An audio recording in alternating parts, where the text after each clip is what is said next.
Pernah nggak sih kamu kepikiran begini? Kok aku yang jujur, yang nggak enakan, yang selalu bantu orang, tapi hidup rasanya jalan di tempat. Sementara di luar sana, ada orang yang kelihatannya biasa aja, nggak terlalu ramah, nggak selalu mengalah, tapi hidupnya kok pelan-pelan naik.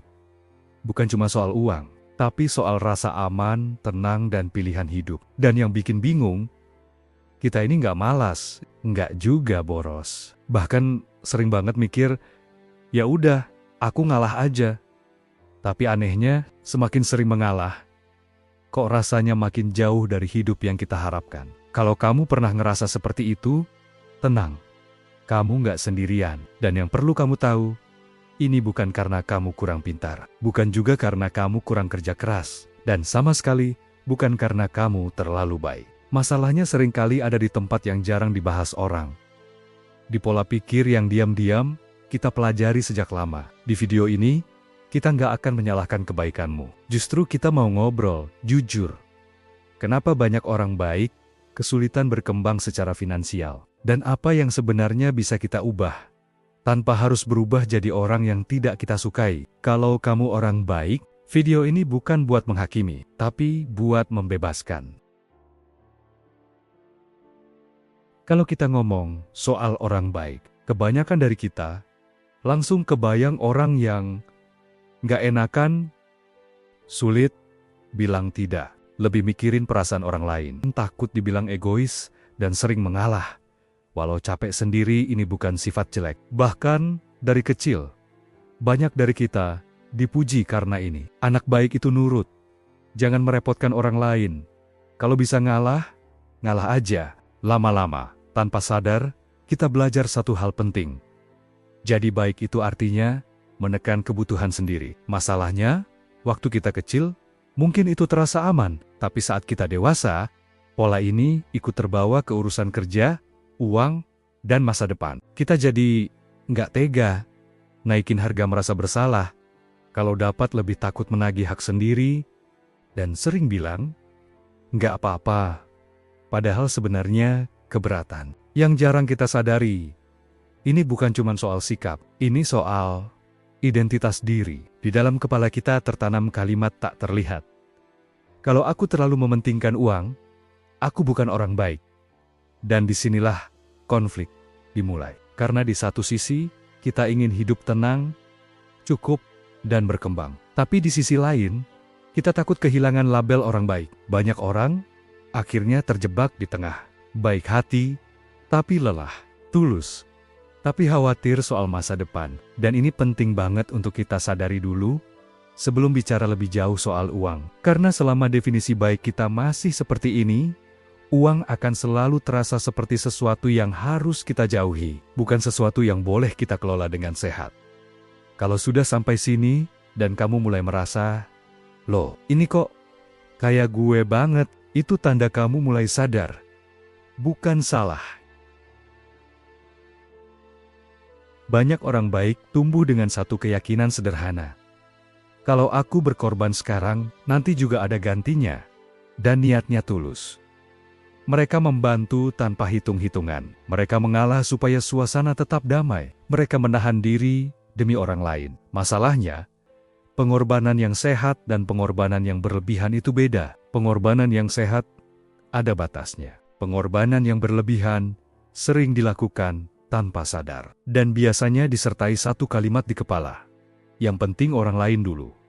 Awalnya terasa baik, tapi lama-lama tubuh capek. Pikiran lelah, dan keuangan mulai terasa sempit. Banyak orang baik tidak pernah benar-benar belajar menghitung. Bukan karena pelit, tapi karena takut kelihatan mementingkan diri sendiri. Padahal, setiap keputusan ada dampaknya. Setiap iya yang kita ucapkan, ada energi, waktu, dan kesempatan yang kita lepaskan. Ironisnya, semakin sering seseorang berkorban tanpa batas, semakin alam bawah sadarnya belajar satu hal, diriku tidak sepenting orang lain. Dan kalau kita sendiri tidak menaruh nilai pada diri kita, dunia pun cenderung mengikuti. Uang, kesempatan, bahkan penghargaan, biasanya mengalir ke orang yang tahu kapan memberi dan kapan menjaga dirinya sendiri. Ini bukan tentang berubah jadi keras. Ini tentang sadar bahwa terus-menerus mengorbankan diri bukanlah tanda kebaikan tertinggi. Kadang, itu cuma tanda kita belum belajar menjaga diri sendiri. Coba jujur sama diri sendiri. Sebentar, pernah nggak saat kamu dapat uang lebih atau hasil kerjamu mulai dihargai lebih mahal, tiba-tiba muncul perasaan nggak enak, bukan karena salah, tapi kayak ada suara kecil di kepala yang bilang, emang pantas ya? Atau orang lain lebih butuh. Banyak orang baik tumbuh dengan kebiasaan memberi, dan itu indah. Tapi sayangnya, jarang diajari cara menerima dengan tenang. Sejak kecil, kita sering dengar, jangan sombong, jangan kebanyakan minta, bersyukur aja sama yang ada.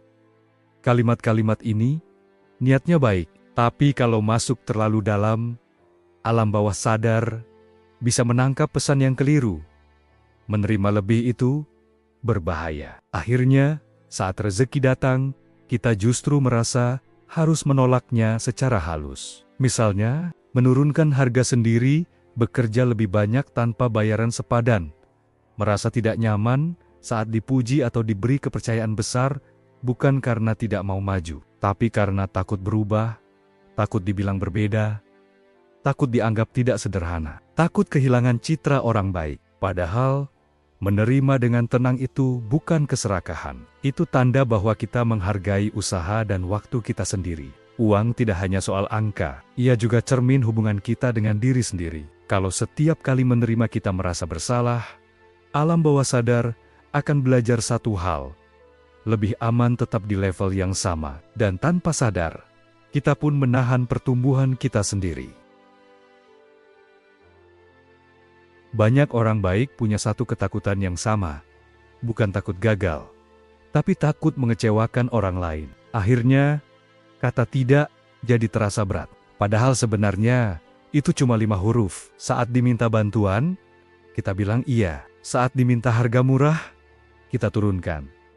Saat waktu kita diambil, kita diam. Bukan karena kita bodoh, tapi karena kita terbiasa mengukur nilai diri dari seberapa senang orang lain kepada kita. Masalahnya, dunia kerja dan dunia uang tidak berjalan dengan perasaan saja. Ia berjalan dengan kejelasan batas. Orang yang jelas batasnya, tahu kapan memberi, tahu kapan berhenti, tahu kapan berkata, ini sudah cukup. Sedangkan orang yang selalu mengalah, sering kehilangan 2 hal sekaligus, energi dan arah.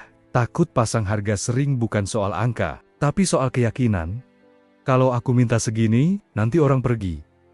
Padahal kenyataannya, orang yang tepat tidak pergi karena harga, mereka pergi kalau tidak melihat nilai. Dan ironisnya, semakin kita takut mengecewakan semua orang, semakin sering kita mengecewakan diri sendiri. Pelan-pelan, rasa percaya diri turun.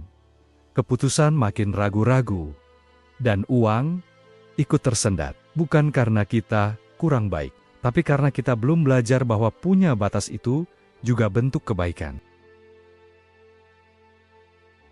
Ada 2 tipe orang baik di dunia ini. Yang pertama, orang baik yang selalu ada untuk semua orang, tapi jarang ada untuk dirinya sendiri. Mereka cepat lelah, sering bingung arah hidupnya, dan diam-diam bertanya, kenapa ya, aku kok capek terus? Yang kedua, orang baik yang tetap peduli, tapi tahu kapan harus berhenti. Mereka masih mau membantu, masih punya empati, tapi mereka juga menghargai waktu, tenaga, dan hidupnya sendiri.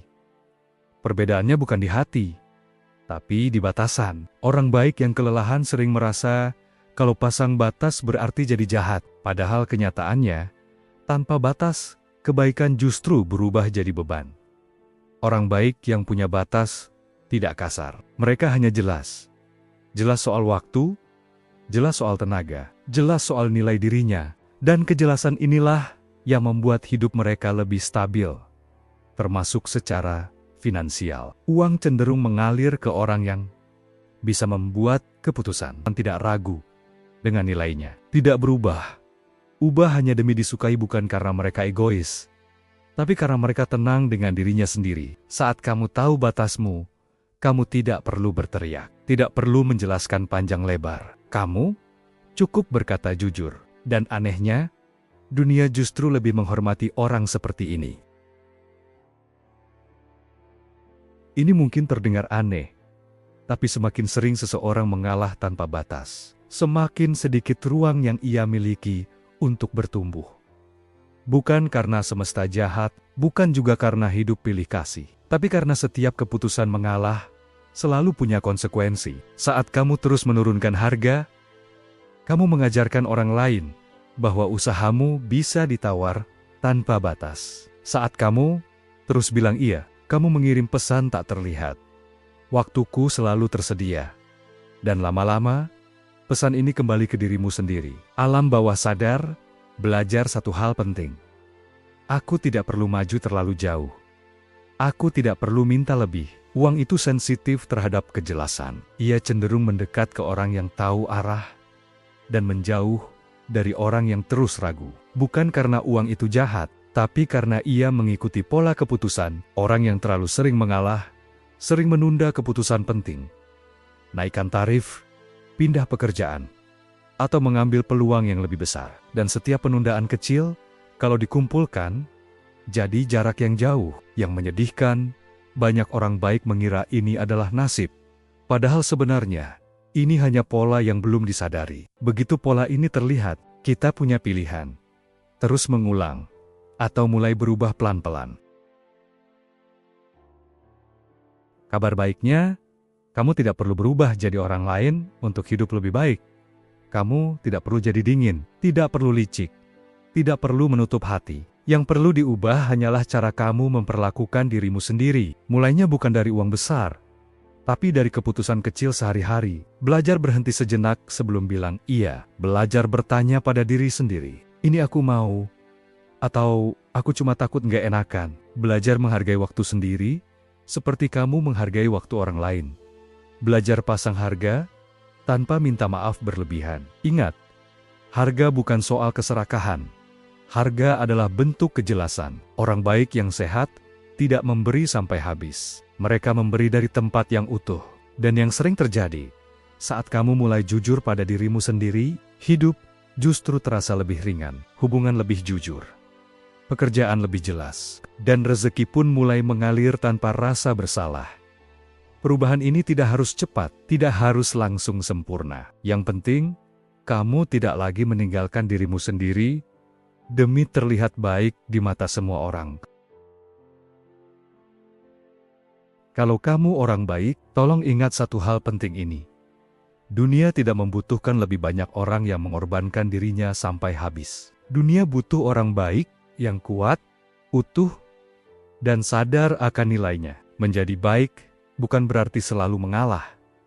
Menjadi tulus bukan berarti selalu kehilangan. Dan peduli bukan berarti melupakan masa depan sendiri.